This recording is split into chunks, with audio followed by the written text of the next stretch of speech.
বাংলাদেশের সাথে সম্পর্ক নষ্ট হওয়ার পর কলকাতার ব্যবসায়ীরা পথে বসে গেছে, একই সাথে পথে বসেছে কৃষকরাও। বাংলাদেশ কলকাতার কৃষকদের জন্য বড় বাজার ছিল। সেই বাজার হাতছাড়া হওয়ার পরই কৃষকরা তাদের পণ্য বিক্রি করতে পারছে না।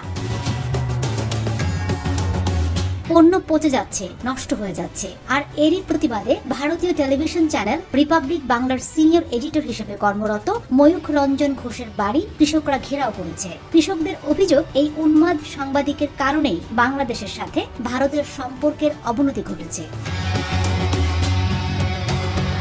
ভারতের পণ্য আর বাংলাদেশে পাঠানো যাচ্ছে না। গত 2 দিন আগে এই উন্মাদ সাংবাদিকের বাড়ি কৃষকরা ঘেরাও করে বিক্ষোভ করেছে। তাদের দাবি, ময়ূখ রঞ্জনের বাড়ি এখান থেকে উচ্ছেদ করতে হবে।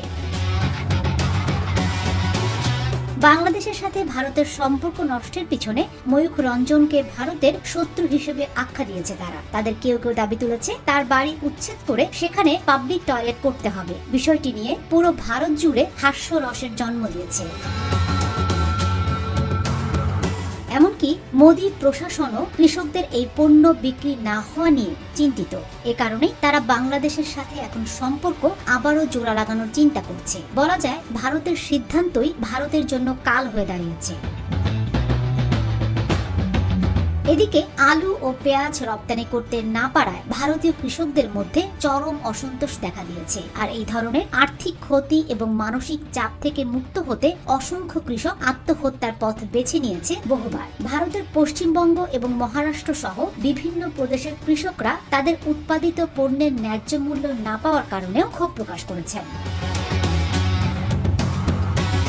ভারতীয় কৃষকরা দাবি করছেন, রপ্তানি বন্ধ হওয়ার কারণে তাদের উৎপাদিত পণ্য 2.5 থেকে 3 টাকা দরে প্রতি কেজি বিক্রি করতে বাধ্য হচ্ছেন তারা। আর এই কম দামে বিক্রি করায় উৎপাদন খরচও তুলতে পারছেন না। রাস্তায় আলু এবং পেঁয়াজ ফেলে প্রতিবাদও করছে কৃষকরা। এ সময় ভারতীয় এক কৃষক বস্তা ভর্তি আলু ময়ূখ রঞ্জনের বাড়ির সামনে ফেলে সাংবাদিকদের বলেন, বাংলাদেশ আমদানি বন্ধ করায় এই আলু আমাদের 2-3 টাকা করে বিক্রি করতে হচ্ছে। ফলে এই আলু আমাদের রাস্তায় ফেলে দেওয়া ছাড়া উপায় নেই। আর এই সব কিছুর জন্য রিপাবলিক টিভির ময়ূখ ও বিজেপি নেতা শুভেন্দু অধিকারী দায়ী।